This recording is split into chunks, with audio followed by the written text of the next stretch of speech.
Thomas the Tank Engine. Everyone knows what Thomas is, with the brand so ingrained in pop culture, for better or for worse. But did you know that there was a feature-length Thomas movie set during World War II that almost happened? Join me as I unravel the mystery behind the movie in the failed film division by Thomas's parent company at the time, Hit Entertainment.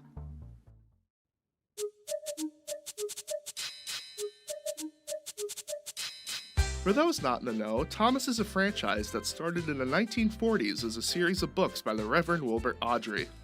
Around 40 years later, a television adaptation was created in 1984 by Britt Allcroft and David Mitton. The TV show was a big success, and over time, the show started deviating from the original books. This all came to a head with the release of Thomas and the Magic Railroad in 2000, which was a critical and financial flop. The franchise would be purchased by Hit Entertainment in 2003, taking Thomas in a new direction aimed primarily towards a preschool audience, resulting in the show suffering in quality. Still, the brand would continue to be a household name, selling millions of pounds in toys and DVD sales.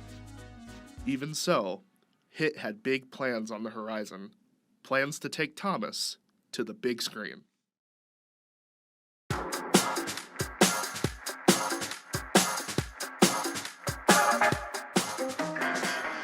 In 2007, the film Transformers would hit theaters.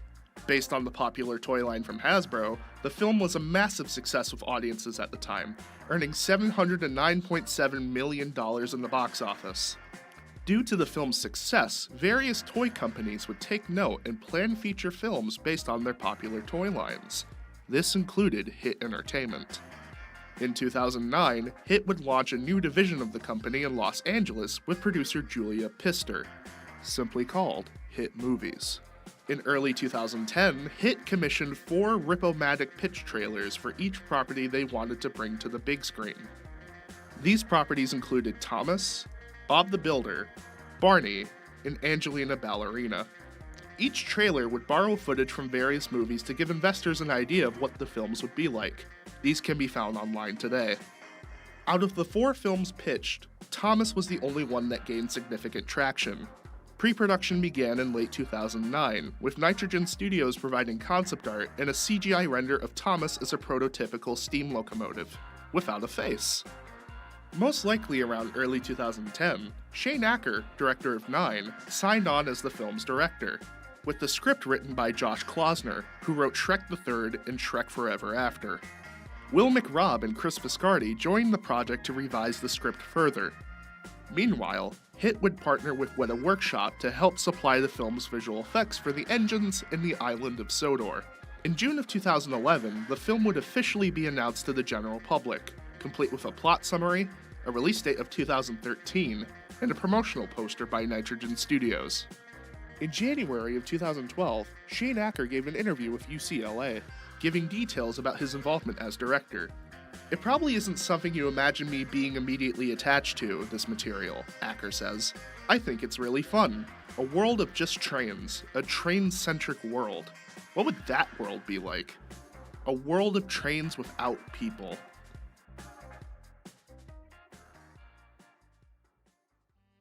In February of 2012, the toy company Mattel finalized its acquisition of Hit Entertainment, fully taking control of the Thomas franchise.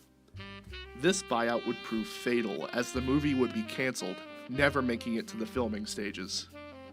For many years, information on the movie would be scarce, leaving the story, characters, visual details, and anything else a complete mystery, leaving fans to come up with their own interpretations of how the movie would have gone. Until now. During my research, I was fortunate enough to get in contact with one of the film's writers, Josh Klausner, who graciously permitted me to share details about the movie from its pre-production stages. Before getting into this, I'd like to point out that the following comes from the film's first draft, with visual artist interpretations done by Andrew Chairlord, Miss Mischief, and myself. Without further ado, here is, for the first time, The Adventures of Thomas. The movie starts with a little boy named Johnny and his father escaping London during the Blitz. They move to the father's childhood home next to a station where trains go by. During the move, Johnny discovers drawings done by his father. These drawings would be of trains with faces on them. One night, Johnny can't sleep and decides to head down to the station, where he meets Edward, who has a sign stuck in his wheels, which Johnny gets out. To say thank you, Edward takes Johnny on a wind roller coaster ride through otherworldly caves and waterfalls before they arrive on the island of Sodor, which in the movie is a separate fantasy train world with no people. Not even Sir Topham Hatt is seen or mentioned. The steam team would have been portrayed as realistic locomotives with freelance elements. Instead of the standard gray faces seen in the television series, they would have been redesigned to morph on the engine's smokebox doors and grills to make them more cool for the teen and adult audience. Edward takes Johnny to Timothy Sheds, where they meet James, Percy, and Emily, along with some new characters, including a small handcart trolley named Squeak and the oldest engine on Sodor named Puffin Billy. In the corner of the sheds lies Thomas, who had been sitting around disused, quote, his coal unlit because he wasn't useful. Johnny lights up his fire and Thomas returns to life.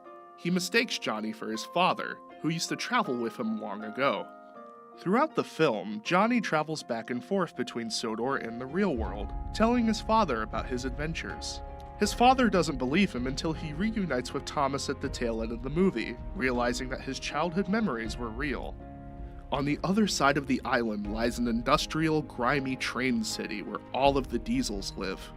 Led by a new character named Smoke, who is, quote, the biggest and blackest diesel of all, they plot an ambush to take over Sodor and smelt all of the steam engines. Okay, real quick, remember how I mentioned World War II? Well, my friends, it's not just the setting in the human world, it's also an allegory for the steam versus diesel conflict. Make of that what you will. Soon enough, the diesels start taking over the island by derailing the steam engines and shutting down the coaling plants in the Sodor Mountains. With the steam engines rendered useless, it's up to Thomas and Johnny to stop the diesel takeover. They journey across various parts of the island, where they meet more new characters, including a steam rotary snowplow named Bertha who's, quote, a cross between a mountain woman and a female trucker, 4 military boats, 2 of which are a husband and wife duo, and 3 French minecarts that start a resistance against the diesels using underground tunnels. The final climax would have involved a relay race across Sodor against the steam engines and diesels. Gordon, who disappeared during the takeover, returns and helps save the day. The movie ends with a final shot of Thomas, Johnny, and his father riding off into the sunset. And that was The Adventures of Thomas, a very interesting way of adapting the Thomas franchise to the big screen. Given everything I've just revealed, the movie had potential with some of its concepts, but ultimately suffered the same problems the show was going through at the time. As its own thing, it sounds like a fun steampunk fantasy film. I would have loved to see something like this in theaters as a kid. But it's just not a Thomas the Tank Engine movie. And given how well loved the show is by its online fanbase, it most likely would have pissed a ton of people off, as well as put off audiences who were fans of the original TV show. What makes this all the more intriguing is how close it was to actually happening. The team behind the movie were most likely getting ready to start casting and filming before Mattel pulled the plug. There's no denying that the movie would have had a long-lasting impact on the show and brand as a whole.